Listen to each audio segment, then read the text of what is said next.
In this SwiftUI tutorial, we're going to build an app that lets folks order cupcakes direct from their phone. I know, sounds amazing already, right? But wait, there's more. We're going to use SwiftUI's amazing form system to build a gorgeous UI that select cupcake type, quantity, special options, and more really easily. I guarantee you'll be impressed by how amazingly easy SwiftUI makes this whole process. Anyway, we've got stacks to do. Let's go straight to Xcode. So in Xcode, go ahead and choose Create a new Xcode project. Choose iOS Single View App, then press Next. Call this thing Cupcake Corner. And as with all these SwiftUI tutorials, please check the box marked Use SwiftUI. Then press Next and create on your desktop. Okay, I'll hide the left and right bars here.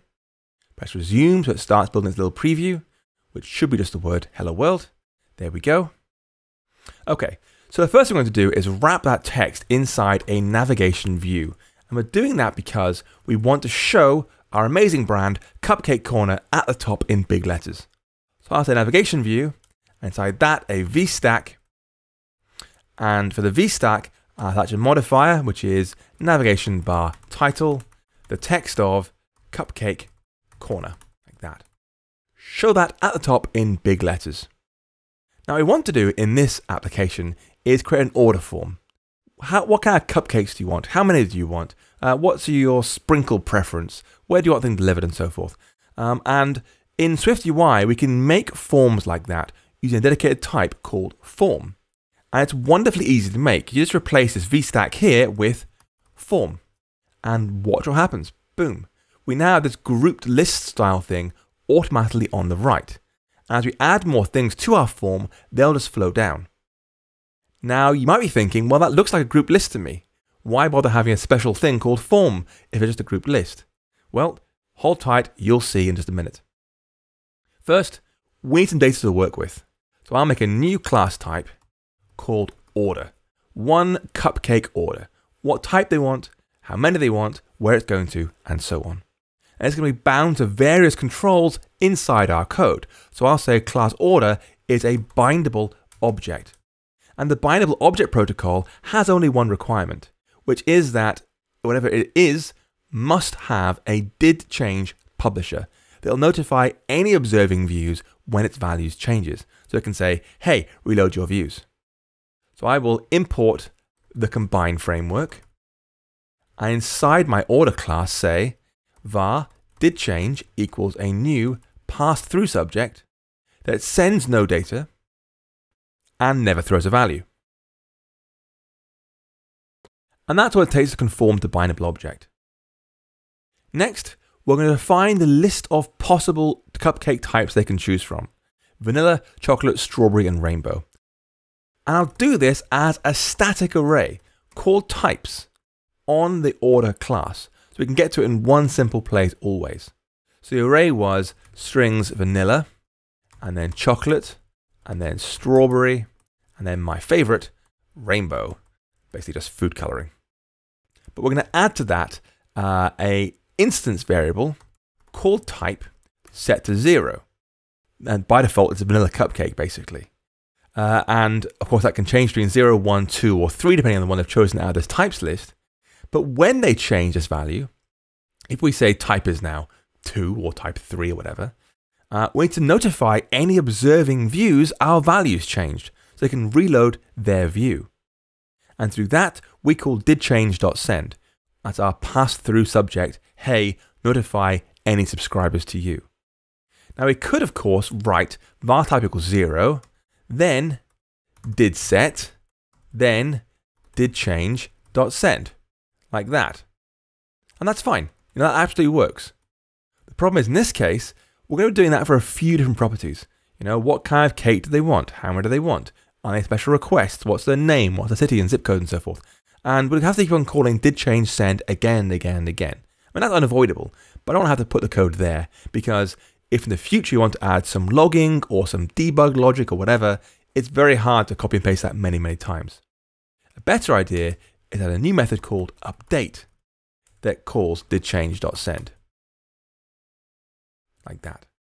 And then we can say var type 0 did set, just call update, and that will notify the views. But if in the future you want to add, logging here, whatever, we do it in one place and all our properties benefit. Anyway, we now have an array of types to work with, plus the current type they have selected. Our next job is to show that in our form. Down here in our form, you can see we have text hello world. We don't want that. We want a picker.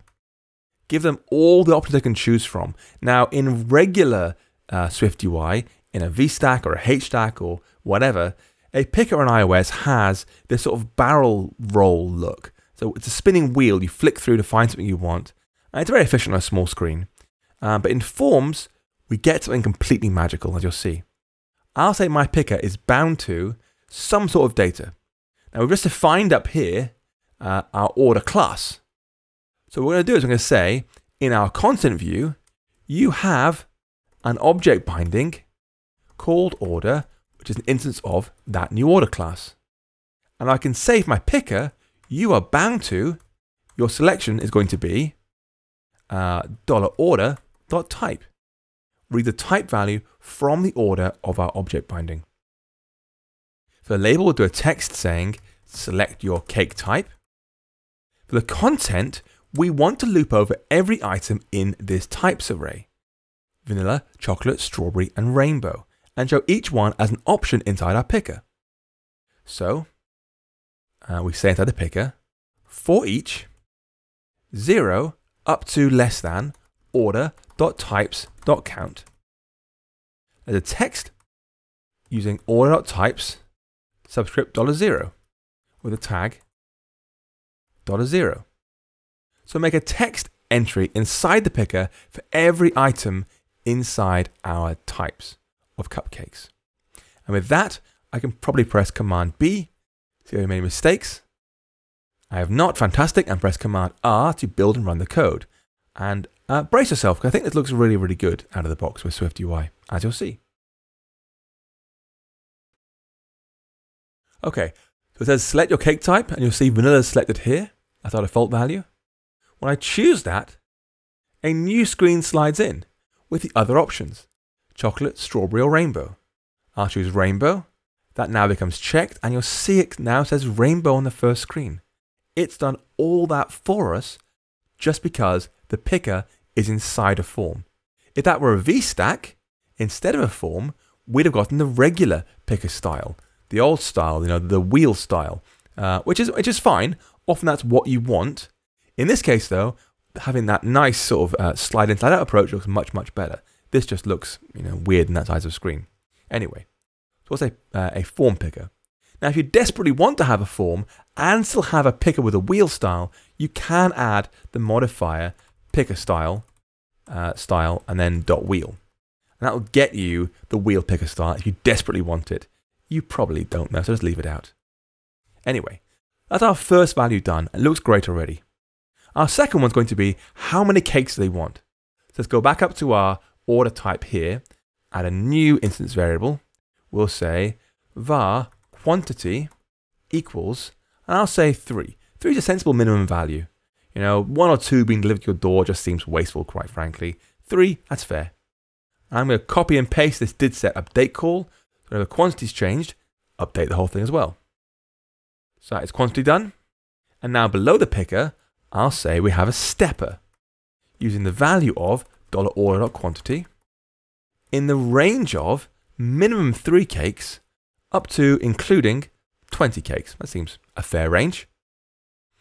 And then for the label, we'll say text, number of cakes, string interpolation, order.quantity.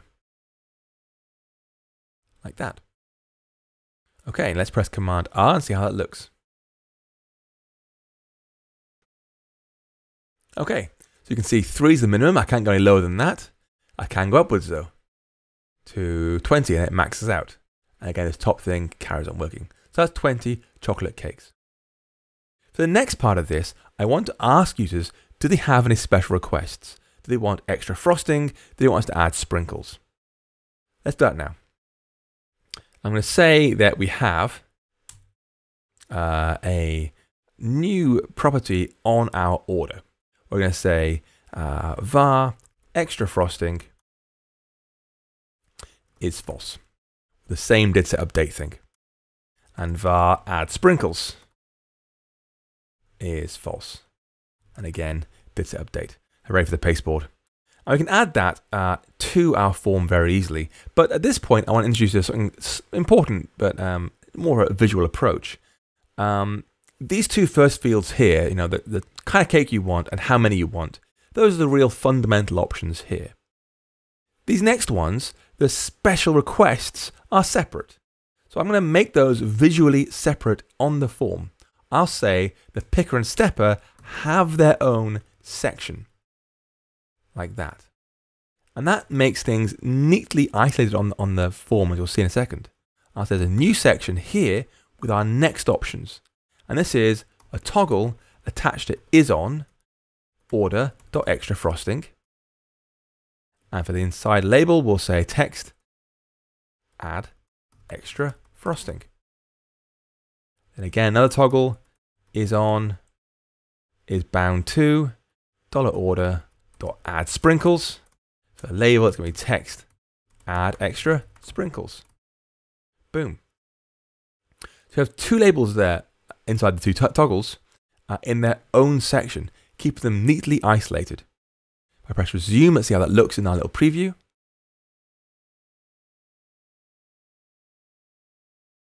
Great.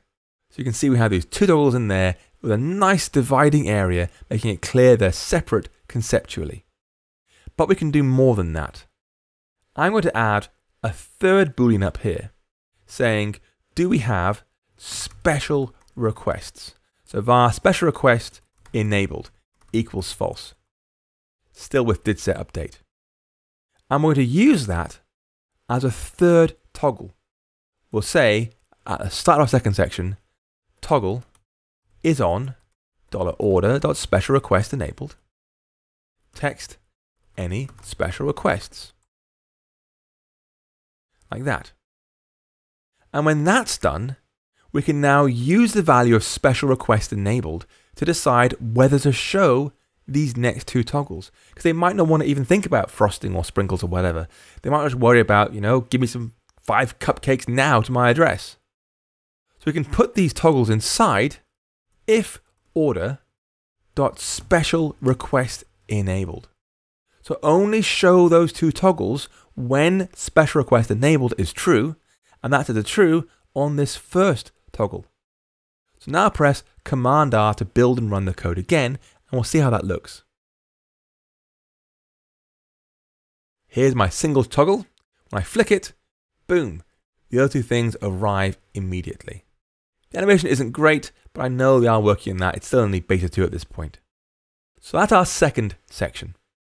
Now it's time for our last section, where to deliver this stuff to. This requires 4 new properties: var name, empty string, paste, did set, var street address equals empty string, did set, update, var city, empty string, paste, and var zip, empty string, paste, like that. So 4 new properties that define where this thing should be delivered to. So we'll add another section for that. Below the toggle section, I'll say the third section. This is a little text fields. First one's bound to $order.name. I'll give this thing a placeholder of text name. I will copy and paste that a few times to be slightly faster. We have order name, order street address, order city, and order zip. And then order zip is a text, city, and street address. Boom. So we have another third section with their address values. And you see it pops in here looking really nice. This is where the borderless text fields look fantastic out of the box with SwiftUI. And there's our placeholders telling folks what to type into those fields. So that's looking pretty good. But we're still missing an important item here. How do we actually place the order? And for that, I'll add one last section. A section with a button to place the order. So I'll say this section has a button with the action, place the order. We'll do that in a second. And the contents of text place order. Now for placing the order, I'll make a new method called place order. It's empty for now, we'll do it in a second. I'll call that from inside our button, self.placeOrder. Now this is a regular SwiftUI button, but have a look at our preview. You can see it automatically looks like a table view row. It adapts itself perfectly to the form environment. If I run it in code, you'll see this whole thing is now tappable. I can tap anywhere, get the whole grey selection area. It looks great out of the box. And it's blue telling us this thing's active. You can place your order now. But there's a problem. There's no name. There's no street address, no city, no zip. We have no idea where to send these cupcakes to. How can we possibly place an order? Well, we can fix that. We can say for our order type up here, there's a new computed property, var is valid, which is bool. Is this order good to go or not? And if their name is empty, or their street address is empty, or their city is empty, or their zip is empty, if any of those things are empty, we will return false immediately. If they're all not empty, I'll say that's good enough. I'll return true, the order is valid to go. Now, of course, in practice, you might say, is the zip the right style to have the right format? Is the name a certain length or street address a certain length or similar? You might do more than just are they not empty? But for here, that's good enough. So this now tells us, is our order valid or not? And with that, we can go back down to the section where we define our button. We can say, this section, the important place order section, is disabled when not order is valid. So when the order valid is false, when it's not valid, disable that section. I'll press Command R. Let's see how this looks. Okay, so place order is now grayed out, and I'm trying to tap on it and nothing happens. For my name, I'll type in A, streets B, city C, and zip. I type D, boom. Place order goes into blue straight away. It's now tappable. If I delete C, it goes grey again. If I delete A, it goes to grey. It's doing all that state management for us. It's an absolutely fantastic way to validate your forms completely safely with no real logic required. Okay, back in Xcode, we've now got a form looking pretty good. The next step is to bundle up that order and send it over the network to a server somewhere to work with. To do that, we've got to make our order type conform to the codable protocol. So I'll say class order conforms to Bindable Object and conforms to codable. And doing that will make Swift very unhappy indeed. I press Command B, boom. It's saying, no, this thing does not conform to decodable and encodable. You can't use codable here. And the problem is, it's got this pass-through subject. Swift's looking at it saying, well, I have no idea what a pass-through subject is. I can't make that codable. I can't use that. However, we don't need that. As you can see, this thing has a default value of a new pass-through subject. We haven't got to try and convert that to JSON and back. It's not required. So what we can do is we can say, inside our order, there's a custom set of coding keys, the things we want to encode and decode to and from JSON. And this thing has a raw value of string, and it self-conforms to coding key. And now we can list the properties we do want to have in JSON, which for us is case type, quantity, extra frosting,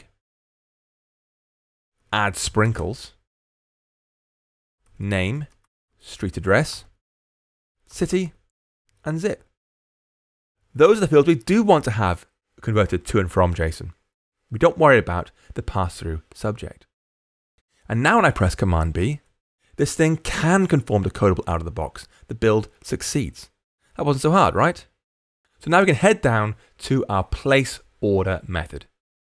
And what we're going to do immediately is say guard let encoded equals try a JSON encoder dot encode that order.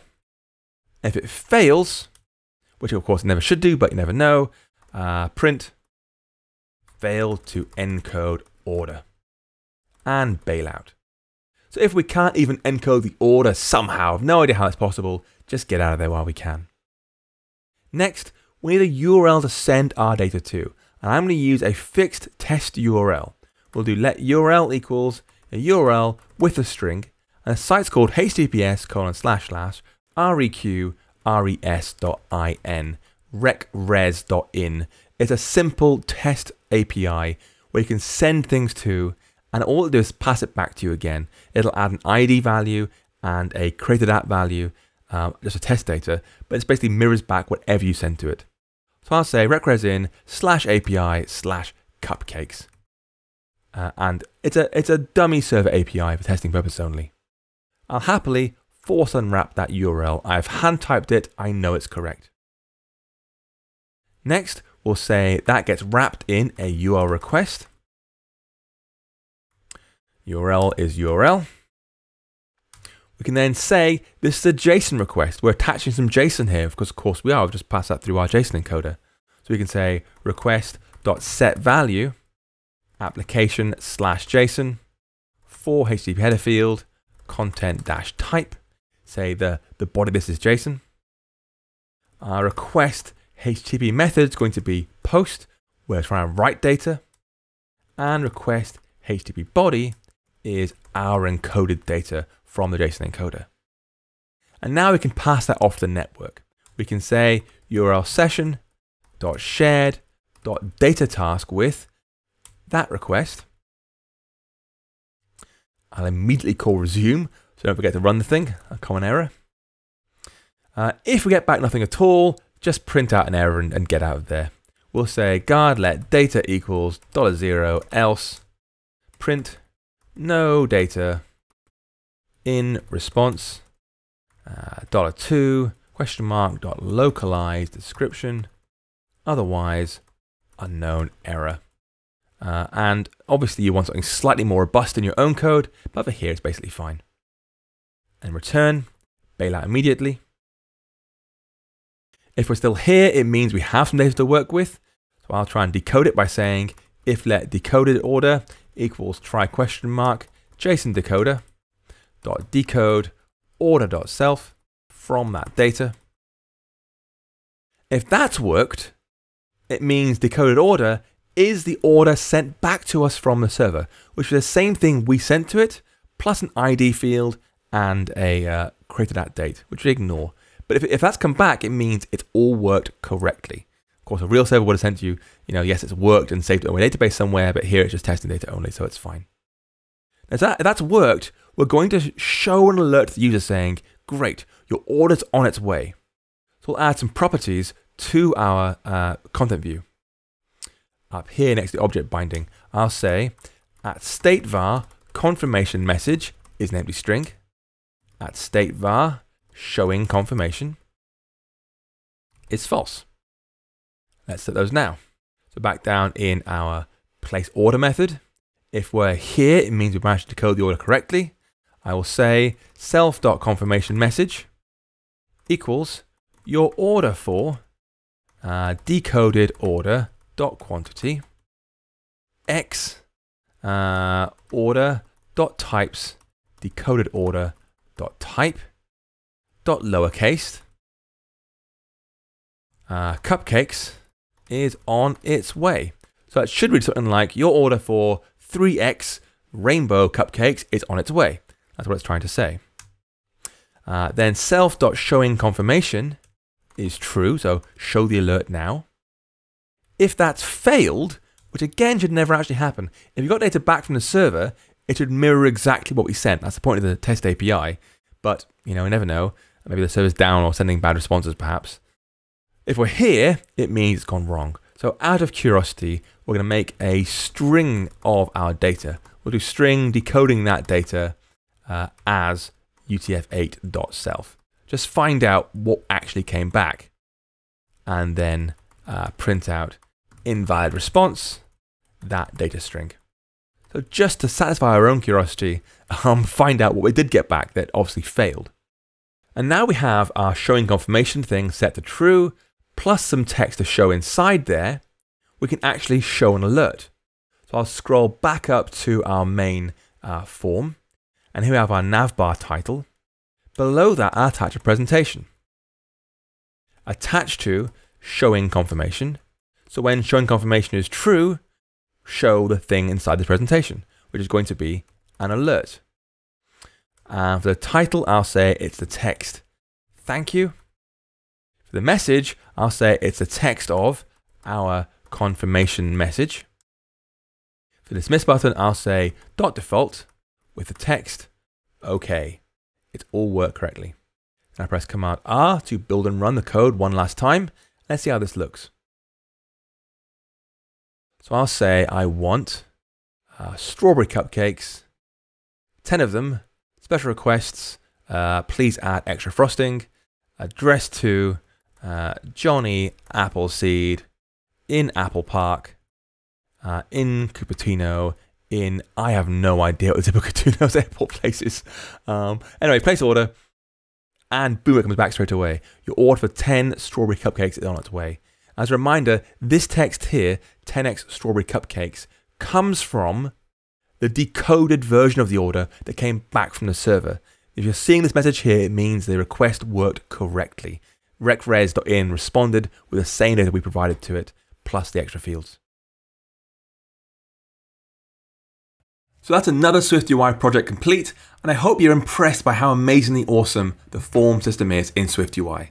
It takes common controls like pickers and buttons and restyles them to look better in the form environment, just automatically. It's beautiful. Anyway, I hope you enjoyed this video. If you did, please hit that like button, and don't forget to subscribe to my channel. I make lots more videos like this one to help you improve your skills as a Swift developer.